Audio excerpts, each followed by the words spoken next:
কি খিদে পেয়েছে। মোরগের গাছের আপেলের স্বাদ দারুণ অপূর্ব খেতে। একটা তুলে খাই। অবশ্য মোরগ না ধরতে পারলেই হলো।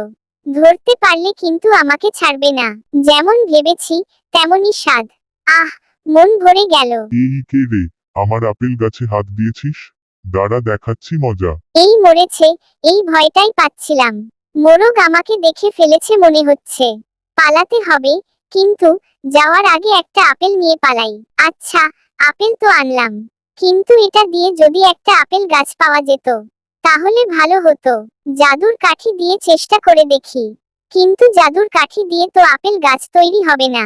তবে আপেলের বাড়ি হতে পারে। সেটাই বা মন্দ কি? বরং আমি একটা আপেল বাড়ি বানিয়ে নিই। জাদুর কাঠি, জাদুর কাঠি, আমার ইচ্ছে পূরণ কর। বানিয়ে দে এখনই আমায় এই আপেল দিয়ে ঘর। আরে আরে, কি সুন্দর আপেলের বাড়ি তৈরি হয়েছে। আর কি মজা, সাথে আপেলের গাছও হয়েছে। আমার থাকা খাওয়ার চিন্তা দূর হলো।